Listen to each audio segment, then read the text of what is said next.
Hello my makeup loving friends, we are into February now, thank goodness. We are about halfway through now, and January is but a distant memory.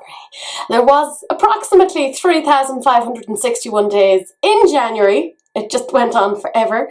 I thought I was going to die towards the end because there was no money. It was a whole thing.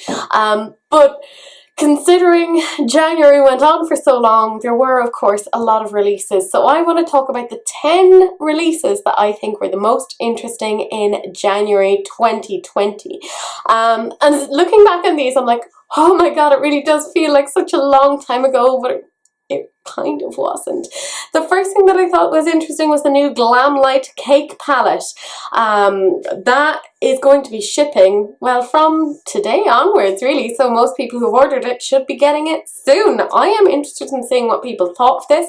I did not pick this up, but the colour story on that is really quite nice. Yeah, that's the first thing I thought was interesting. The next thing I thought was interesting was the new Putty Eye Primer by e.l.f. Cosmetics. Part of why I found this really interesting was e.l.f. are known for their poreless putty primer for the face. So I thought it was really interesting that they were coming out with an eye primer. And now that I've been watching more and more stuff, Cece's currently in the room, so if you hear twitching, that's her. I've been watching more and more YouTube videos and they're saying don't use concealer on the eyes, you should use an eye primer, and I'm like, oh darn, they're expensive and I'd kind of like to use my samples of concealers. But this is a cheaper alternative because they're available for $5, so that's about €4-ish. So I'm quite pleased with that. And they come in loads of different colours, like there's white, there's cream, there's rose, there's sand, there's clay, and there's black.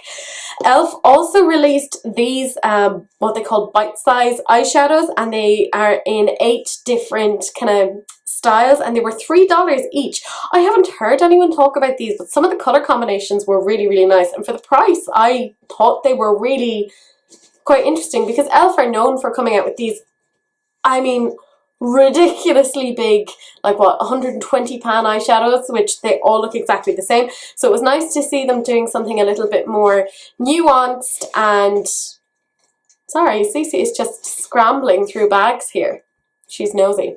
But it was nice to see them doing something more kind of refined and more thought out. It just seemed like it was more edited, and it was just honestly a nice direction to see them go in.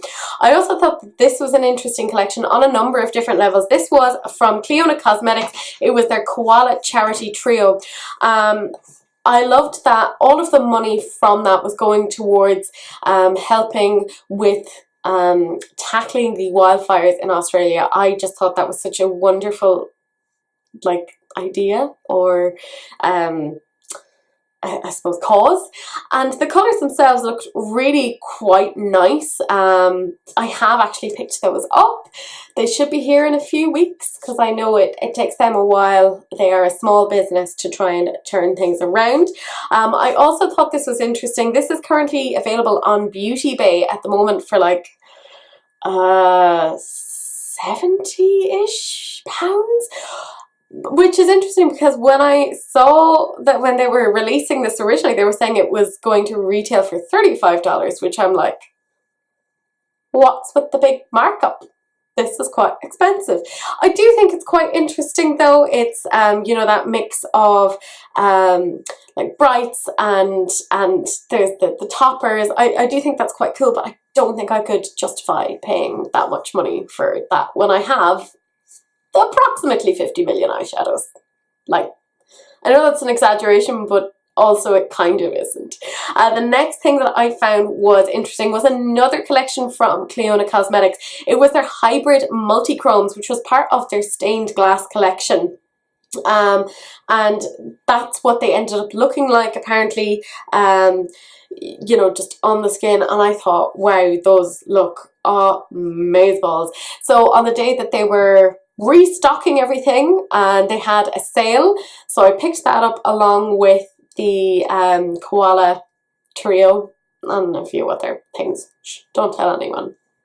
But I thought that was really, really quite cool. Other things that I thought were interesting I said a while ago I thought 2020 was going to be the year of the multi-chromes, and my lord, it really is. Like, I mean, what? How many of the things I've talked about so far are already multi-chromes? Like, it's nuts. But Chaos Cosmetics have their Celestial Bodies collection, and they're like a loose pigment eyeshadow. And I just thought that some of those were really quite nice. Like, I like the shade Capella.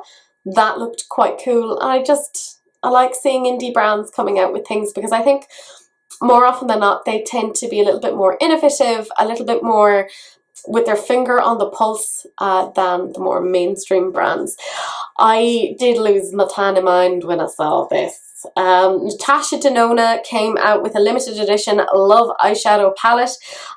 It was available, I think, from January 28th. I haven't gotten mine yet. I ordered it on the day.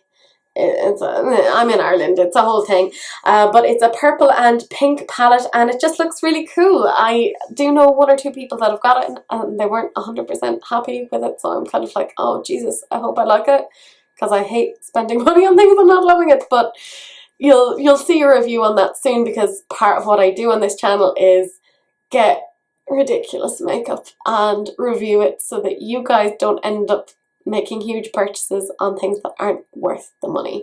They also came out with a face palette, which just looked beautiful and glowy, and yeah, I have heard good reviews on that, so I ended up buying that as well, so that should be coming along with the eyeshadow palette. I don't have problems, you have problems. Don't talk to me about that. This is another little indie brand. It's called Makeup and Murder, and they came out with their Valentine's Day palette called Partner in Crime, and it did launch on the 1st of February, but it was announced back in January, so technically I'm putting it into my January roundup.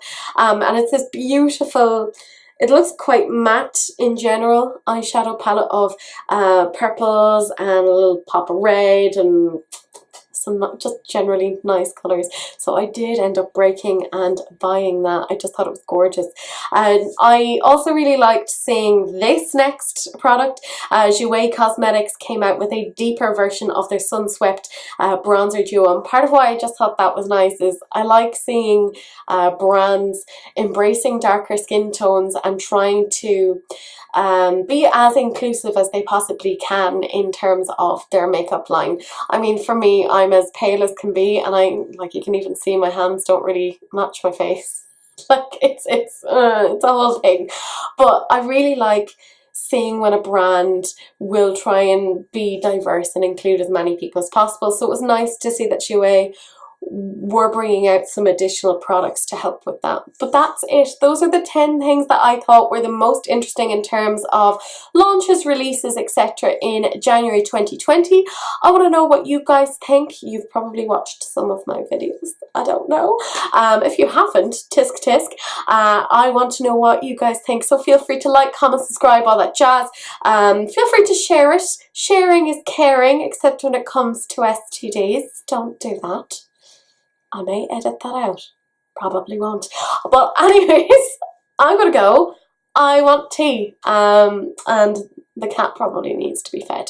So I will see you guys in the next video. Bye.